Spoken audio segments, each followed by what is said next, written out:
Good morning, everybody. This is the Cochise County Board of Supervisors acting as the Cochise County Jail District Board of Directors. And today is Tuesday, December 10th, 2024 at 10 a.m. Board of Supervisors Hearing Room, 1415 Melody Lane, Building G, Bisbee, Arizona. Pursuant to ARS 38-431.02H, the public will have physical access to the meeting place 15 minutes prior to the start of the meeting. Any item on this agenda is open for discussion and possible action. Roll call. District 1, Crosby is here. District 2. Yes, Supervisor English is present, and I'm sorry I don't have the agenda in front of me, so I'm going to ask Ms. Judd to make the motions, please. I will. And District 3, Ms. Judd. Yep, Supervisor Judd is here. Excellent.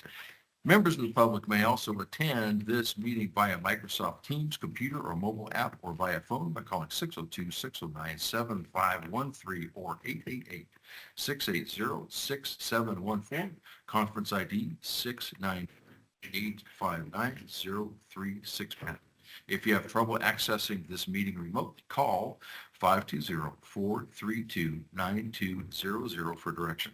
The board may permit public comment during the discussion of any item on this agenda to speak on an agenda item complete in return the speaker request form to the clerk of the board prior to the start of the meeting.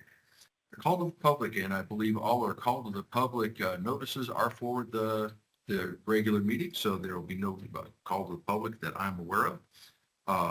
Consent agenda item number 1, Madam Chair. Vice Chair Crosby, I move that we approve the consent agenda item number 1. Is there a second? I'll second that motion.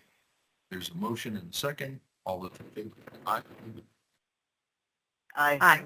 Aye. Motion passes. Item number 2.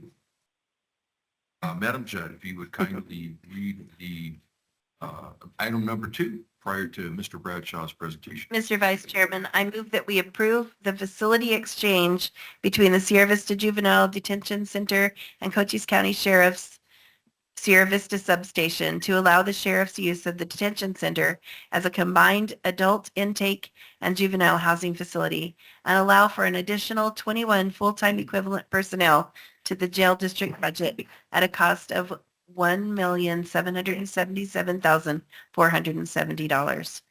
I believe there is an amendment to that. There is, but we first wanted to. Okay, that's fine. Mr. Madam Bradshaw, Bradshaw. here to address this. Can we need a second first? Oh, second. I'll second that motion. I'll second that motion. I understand there is a motion and a second. Mr. Bradshaw, please. Chairman Crosby, members of the board. In discussion with the sheriff and county administration, we'd like to amend our request for staffing. We still want to occupy that same space in the juvenile detention center, but until we get the report back from Chin Planning on the staffing needs for the new facility, we want to start with just what we need to run probably half of the juvenile facility. It's still a much better building that we occupy now. So we want to amend that to only 8 detention officers, 1 detention nurse at a total cost of $667,470. Okay, how are we going to note that? If we can have an amended motion. Okay, I move that we amend the motion that is prior and replace it with this. Mr. Chairman, I move that we approve the facility exchange between the Sierra Vista Juvenile Detention Center and Cochise County Sheriff's Sierra Vista Substation to allow the sheriff's use of the detention center as a combined adult intake and juvenile housing facility and allow for an additional 9 full-time equivalent personnel to the jail district budget at a cost of $667,470. Is there a second? I'll second that motion. Okay, there is a motion and a second for the amended resolution. All those in favor say aye. Aye. Aye. Aye. And that motion passes for the amended resolution. Thank you, Mr. Bradshaw. Did you have a further presentation for us? Yes, sir. So the sheriff's office plans on occupying the 42-bed juvenile facility.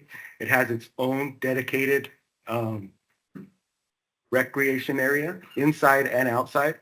It has a dedicated medical area and it has a separate classroom just where we can house those juveniles and educate those juveniles that are charged as adults. Right now, just to move them through the main facility where they're housed in Bisbee, we have to lock down the entire jail because it requires sight and sound separation from any juvenile from adult inmates, and it's very difficult to maintain that. Here's some pictures of what's very underutilized building that the county has right now is juvenile detention in Sierra Vista. So it has a dedicated nurse's office. This is actually the medical area that they have some workout equipment in right now, but it's an exam room and it's very large. It's bigger than what we have at the main jail in Bisbee. Outdoor recreation area. This is the dedicated classroom that they currently use for training. And we can put all the students that we need in there, and there's an office for the teacher. So in order to run the facility at full strength, we were asking for 21 staff. We currently have 7 staff assigned to the Sierra Vista Jail.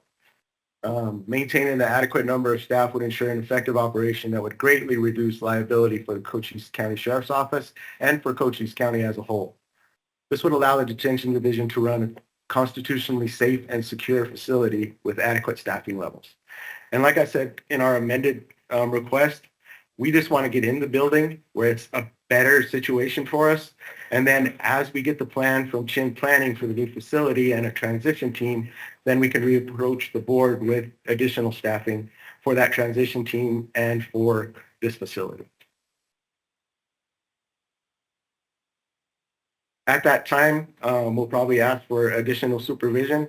We're going to run a little thin now with our scope. We're going to have 16. If this is approved, we'll have 16 detention officers assigned to 1 sergeant.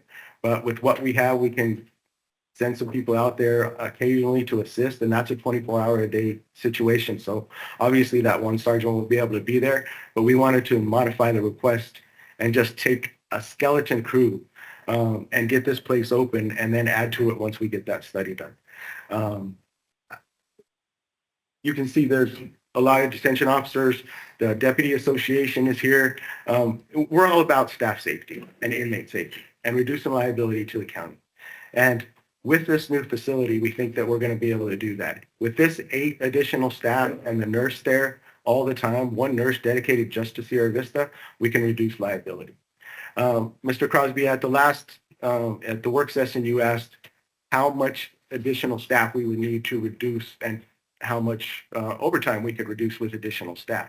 We took a look at that, and we think that just with this 8, that we'll be able to reduce overtime by about 10%, but that depends on emergencies. Last week, we had a hospital duty where we had to send staff out 24 hours a day to sit on a guy at a hospital, and that's all overtime pay. So it depends on the situation, but just normal shift coverage, we think with just these 8 additional, we can reduce Sierra Vista overtime by 10%.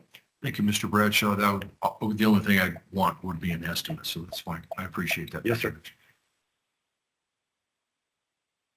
This is what the original staffing would look like. So with 12-hour shifts, it's actually 4 squads, 2 squads on each shift because they complement each other on their days off.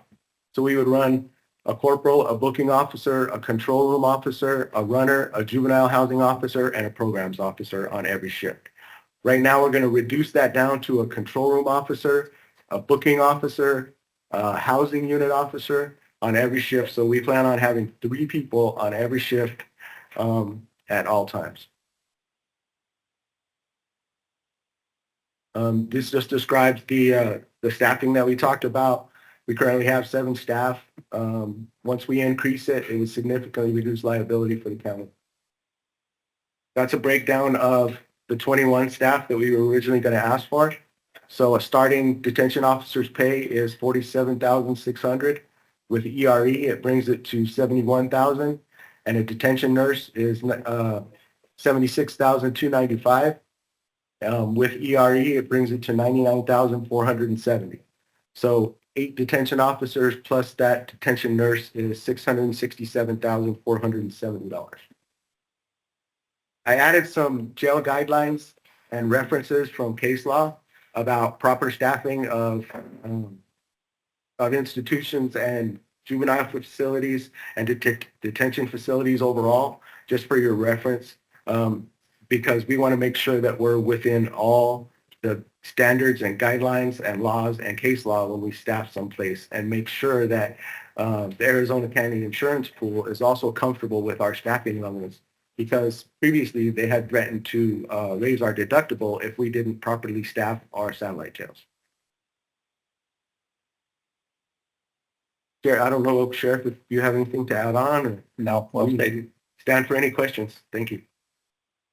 Have any questions, add some comments? Madam English, do you have any questions or comments? I just have a comment. I think it was insightful to look at what you needed in the future, as one asked, but I also want to compliment you for saying, okay, here's what I need right now in order to be able to run this new facility and keep it within the guidelines. So thank you for doing that, Sheriff Daniels, and making it more palatable, so the public can see that you're not asking for the moon. And when you need more staffing, then you'll come back and ask for more. So thank you. Thank you. I have comments, and that was, I've got this meeting notice from July 9th, at which I said, I believe that I have concerns that the jail district is from ill-gotten gain. I'm going to explain why. Besides the litigation, which we're familiar with, there is the ballot initiative, which went before the voters several years ago. It said a yes vote shall have the effect of amending the Constitution to require at least 60% of the votes cast to approve an initiative or a referendum that enacts a tax, which this did. So there's no mention here of this ballot measure and now constitutional amendment not applying to special districts or questions. It appears to me that the above language is plain and that the jail tax election would fall under this constitutional requirement.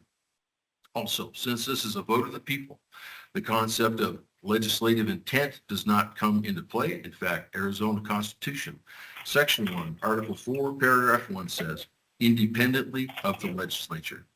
Since this issue will affect all such measures statewide in the future, it must be decided now, but it wasn't. Okay, in my handwritten notes titled Jail Tax Certification No Vote, I noted the ARS section 16558, which is very clear regarding the timing of the approval, first by the Board of Supervisors, then announcement. Quoting, the Board of the Special District obtains approval from the board before publishing the call of elections, and this was not followed. The election did not follow that ARS statute, and as I said, therefore, it also violated the due process clauses of the 5th and 14th Amendments of the U.S. Constitution. I don't have a problem with your plan, Mr. Bradshaw. You may recall I have a background with California Youth Authority and San Diego Department of Juvenile Corrections, and I know how important the issue of juvenile detention is. That concludes my comments. There's a motion and a second. I call for the question. I think it's already been voted on. No, we voted Oh, on the the amendment. amendment. We need to vote on the initial. Yeah, that's right. Oh. Now we voted to amend. Now we're voting for or against them. Okay. Is that clear to everybody? We're voting against the amended item that Ms. Judd No. read here a little while ago. Yeah, we're voting the. Okay. I'm calling for the question. All of those in favor say aye. Aye. Aye. All those opposed say no. No. And the motion passes. Thank you, gentlemen. Thank you. Thank you.